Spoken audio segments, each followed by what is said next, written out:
Welcome back to the Roundtable, I'm RetroNemo. Well, it's October, and you know what that means. It's the time of the month for spooks and scares. People decorate their houses, Halloween costume stores spring up from out of complete nowhere, and our television airwaves are filled with Halloween specials. A magical tradition of our childhood youths, Halloween was one of the best times ever to be a kid. You get to dress up in costumes without fear of judgment from your peers. Nowadays, it's called cosplay.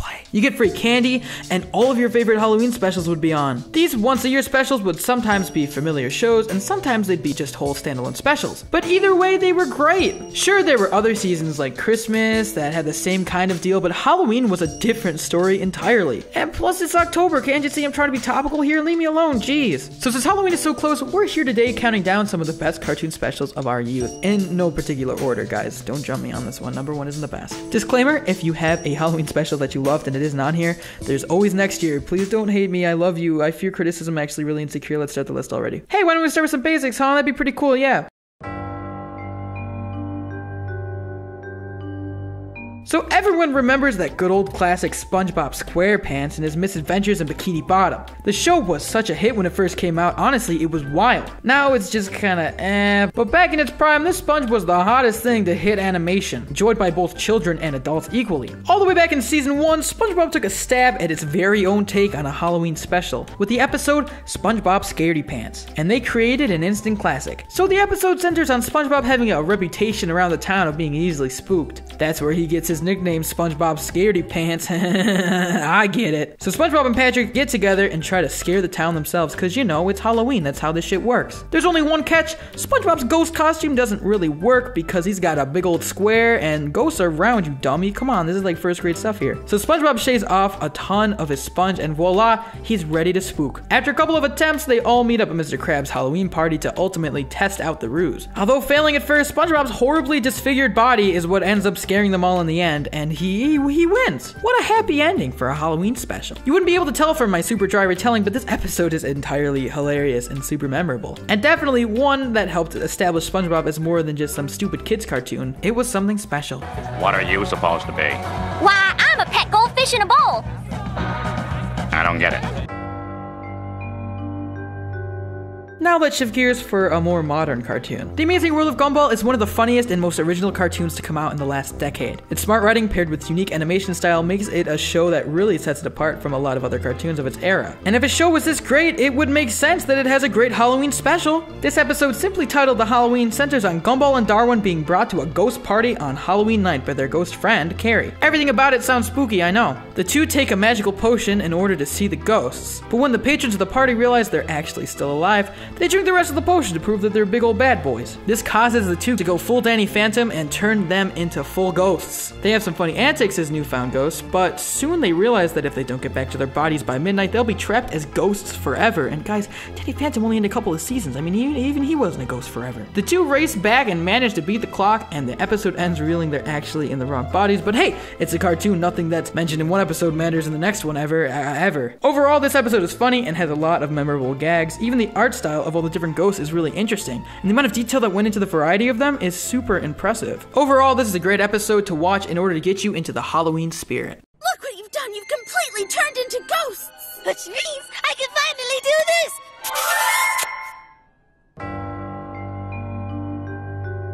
No one can deny the cultural impact that The Simpsons made on this world. Sure, it's fallen out of grace since it was in its prime, but honestly, any show that has had that many seasons as The Simpsons was bound to fail. As long as they never repeat the Kesha theme song, I'll be happy.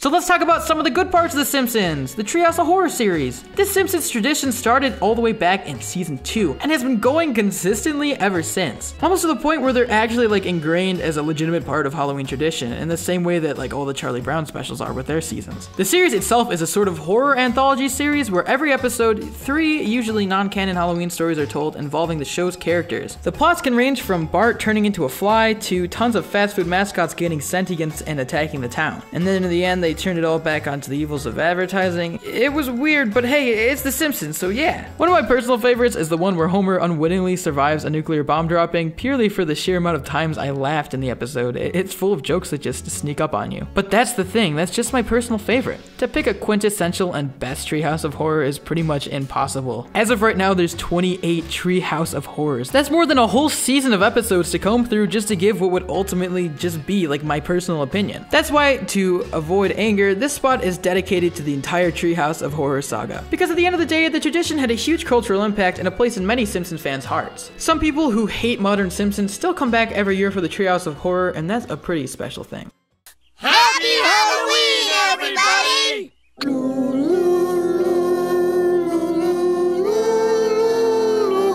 Okay, first of all, let me just jump to you guys in the comments. Number 7, Josh.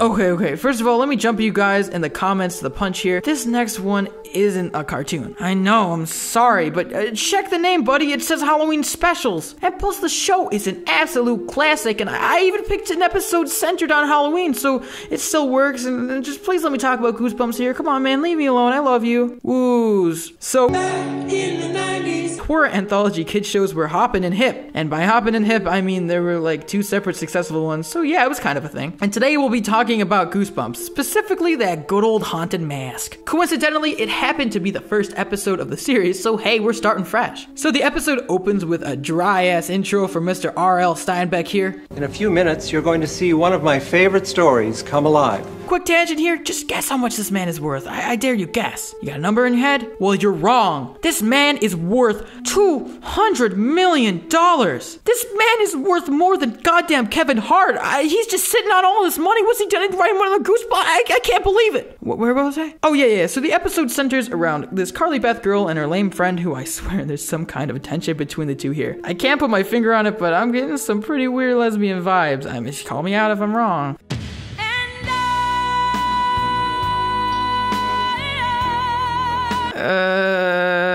Basically, Halloween is coming up and Carly Beth is sick and tired of being so scared all the time by these neighbor kids, who honestly probably bully because they have bad home lives and lack of emotional support from their parents. So who's the real victim, Carly Beth? God damn. So she's decided it's time to get real spooky. She goes to the classic random old antique store that came from nowhere where she buys this creepy old mask. And by buys, I mean stole after a creepy old shop owner told her specifically not and warned her, but she's gotta be scary, man. What is she gonna do? So she puts on the mask and goes on the town, just scaring little kids and being really mean for no reason. Her friend is like, hey, cut that shit out, and she's like, nah, and she just continues to spook everyone. But things turn from Blair Witch to Blair Witch 2 Book of Shadows when she tries to take off the mask, and it just won't come off. Panicking and scared, she runs out, and we get some grade A Canadian acting. What are you supposed to be? I'm supposed to be mean, but I'm not.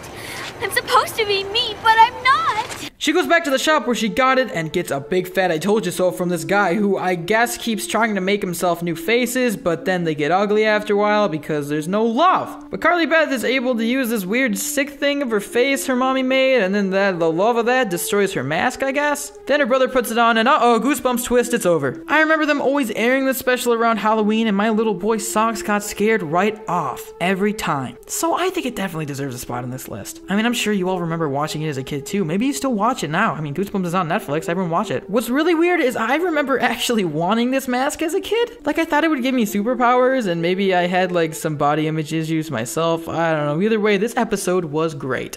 Have a scary day, everyone. Number 6. Gravity Falls was honestly more than just a cartoon. It was a masterpiece of modern animation. Now, the show was pretty spooky enough on its own, being mostly about monsters and spookums and all that good Lovecraftian stuff, but the show still wanted to do a Halloween special, and I mean, look at it. This show was like one giant Halloween special, except there was one problem. The entire show takes place in the summer, which by my calculations is pretty far away from the spooky month of October, so to make up for the whole thing, they created a workaround holiday, Summerween. See, the citizens of Gravity Falls loved Halloween Halloween so gosh darn much they celebrated it twice a year, the second time being in the summer. There's watermelons instead of jack-o'-lanterns, you know, the whole 9 yards. So right off the bat, we have a pretty great plot for a Halloween special, but the execution of it all is even better. The main conflict in this episode is Dipper's ready to grow out of Halloween and go to a party with his girl crush Wendy, but Mabel is clinging to childhood traditions, not wanting to grow up too fast. Throughout all this happening, there was also the Summerween trickster, this creepy Slenderman looking dude who gives them all a deadline by the end of the night to get a bunch of candy or he'll basically kill them all. They end up getting all the candy they need, but Dipper's carelessness causes him to lose all of it and the trickster comes after them. But when the kids take him down, they realize that the trickster is really all of the candy that was cast aside by society, basically all the unwanted gross candy. But Seuss actually saves the day by eating the Halloween trickster and actually enjoying that candy. Hey, it was a happy ending. Oh, there's also this hilarious B-plot of Grunkle Stan trying to scare two little unscarable kids, and that whole episode's just golden. We never got a Summerween 2, but this one was enough to prove that Gravity Falls could pull off one hell of a Halloween special. I'd lend you a hand, but I don't seem to have any. This guy tells it like it is. If we're talking Halloween special classics, it would be impossible to not include Ed, Edd and Eddy Boo Ha Ha. Back in the early 2000s, Ed, Edd and Eddy was just about everywhere. This show was in its prime. And it makes sense that a show this good would have an A1 Halloween special to boot, and that it did, so let's talk about it.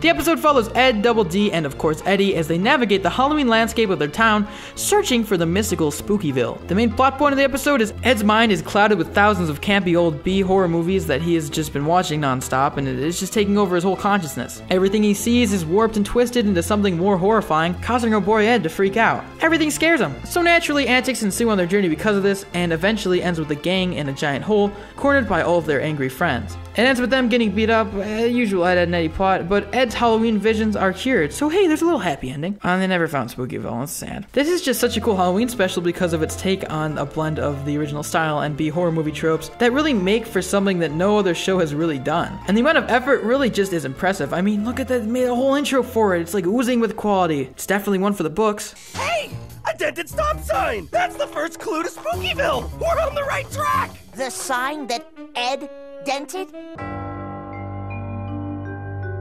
ScoobyDoo is the McDonald's of cartoons, man. This show has been rebranded, transformed, changed, and stretched in every way imaginable. I mean, at one point Shaggy had a red shirt. Like, what even is this? But none of the Scooby-Doo specials or shows hold a candle to the trip that was Scooby-Doo Zombie Island. This movie special thing took the concept of Scooby-Doo and kicked it into high gear. Why? Because it was all real. No masks here. That in itself is groundbreaking for Scooby-Doo, but the movie is also really great. The intro sets itself up perfectly by showing just a bunch of scenarios with them fighting monsters that turn out to be costumes. It's only when they go to Moonscar Island do they start to realize that things aren't quite normal. Now, it's a pretty long movie, so I won't go every single bit of it here, and you've probably already seen it. If not, go watch it for yourself. It's really good. I will, however, say the scene where they first realize that these are real zombies and not fake, my little kid world was forever changed. It made all the other Halloween specials look like goddamn Weenie Hut General. I mean, it was just crazy. So yeah, it was pretty great, and probably one of the best Scooby-Doo specials, if not maybe the best. Is that too bold to say? There's a lot of them. If you haven't seen it, seriously, go watch it. Just go now. Just leave. Just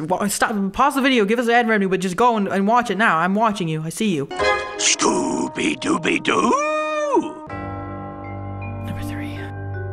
The Grim Adventures of Billy and Mandy by nature is a super scary show. It's two kids hanging out with the Grim Reaper, I mean, come on. So how would they handle the inevitable Halloween special? Well, Scott Adams did not disappoint with the Grim Adventures of Billy and Mandy's Jacked Up Halloween. This special tackles the origin story of a trickster named Jack-O-Lantern who has mad beef with Grim. See, he's from a long time ago and his pranks caused the medieval townsfolk to kill him, but when Grim came to take him, he refused to go. So he cuts off Jack's head. You know, normal Grim Reaper stuff. The guy has to replace it with a pumpkin, that's why he's so spooky, but things go south when Billy loses Grim's scythe to Jack, and he unleashes horrors upon the town. Billy and Mandy have to stop Jack from cutting off Grim's head, essentially returning the favor. They finally manage to defeat him when Irwin's continual failures cause him and all of his minions to just like basically laugh themselves to death. Side note here, Irwin is the best part of this episode, definitely steals the show. I mean, they managed to get the upper hand and take Jack down. The special was so great because it was so completely Billy and Mandy, and Irwin's continual costumes just add to all the other great jokes. If you like Halloween specials, you'll like this, and if you like Billy and Mandy, you'll love this. A turtle? Not just any turtle! I'm a female Indonesian redback sea turtle. These are my eggs. Pretty creepy, eh, Mandy? The Treehouse of Horror may be the Simpsons Halloween anthology series, but regular show had their own. Terror Tales of the Park was the show's very own chance to tell spooky stories, 3 stories per episode. And the very second the first one aired, these episodes became classics. I remember being excited every year just waiting for the new episodes. These were big deals to me. And overall, looking back on it, these specials were really great. One of my favorite of these stories is from the very first one, titled In the House. Rigby eggs the house of an old wizard on Halloween night while trick-or-treating with Mordecai. This causes the wizard to punish Rigby by actually turning him into a house. It keeps getting worse and worse until Rigby's actually just like a giant house, his head is poking out. It's just weird, original, funny as regular show. The park gang hide out in Rigby to take out the wizard, but they're all picked off one by one in what I would say are like legitimately horrifying ways. Like Muscle Man legitimately gets skinned alive. Was this even approved? Is this allowed? I mean, probably not. The wizard ends up getting ultimate revenge when he eggs Rigby back as punishment, and the episode ends in a scary, horrifying, dark way. It's a perfect, bizarre Halloween story that could only be found in a regular show episode. And the fact that they made it into a tradition makes it even better. You're having raw eggs for a snack on Halloween? Yeah. Number 1. When you think old classic Halloween specials, your mind probably immediately jumps to something like the Charlie Brown Halloween special. And while that special is really great and has had a huge impact on popular culture, I wanted to end this list off on something that you may not have expected. And that special is the Old Garfield Halloween special. This cartoon is everything that is Old Garfield. Food jokes, Lorenzo music voicing him, it's great. And on its own, it would have made a pretty good special. Some pretty cool musical numbers, cute pirate costumes, good job Jim Davis, good job pat in the back. But the ending is what really separates this. So Garfield and Odie are trick-or-treating and they decide to row out to an island in order to get more candy. Because you know Garfield is greedy, he's a cat, he likes to eat. On the island they find this genuinely freaky old man who's like surprisingly realistic. Even to this day, that old man scares me. He tells them that at midnight the ghosts of greedy pirates are coming back to get their treasure that was buried in the house. And that's when this whole thing turns from like a kid's Halloween special to a legitimate horror movie. I am about to tell you has never been told to another living soul. The pirates had a 10-year-old cabin boy. I was that boy. The subtle clicking of the clock, the crackling of the fire, all of this creates such a legitimately terrifying vibe. And things get even worse when the man escapes on their boat, leaving Odie and Garfield stranded. You don't know who this guy is, he stole their boat, he's going off into the darkness, like, you genuinely feel, like, terrified. Like, it gets really real. That's when the ghosts show up. And again, this is just genuinely terrifying.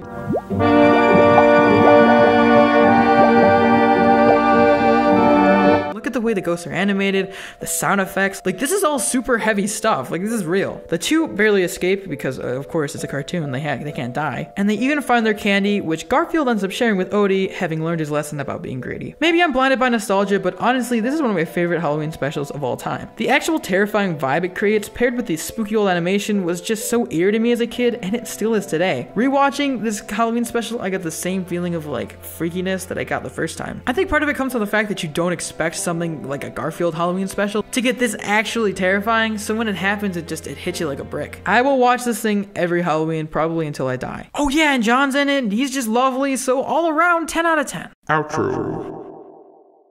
Well, I hope you guys are thoroughly spooked. Those were 10 great Halloween specials in no particular order. I just want to talk about some cool Halloween spookums. I don't want to offend anyone. So if you don't agree with the list or have a special that's not on here, there's always next year. Just wait a few months, just 12 months. I mean, Halloween is already scary enough without scary comments telling me I'm an awful person. I could just listen to my career counselor if I wanted to hear that. All this being said, what do you guys think? Did you know all these specials? Did you like them? Let us know in the comments down below. If you want more Roundtable, tweet to me at RetroNemo or the channel at Roundtable Vids, along with our Facebook and Instagram under the same name. Check out our Snapchat, RoundtableYT, for little goofs we capture throughout the day. If you're feeling extra generous, consider supporting us on Patreon. If you want to get even more social, check out our Discord Amino app.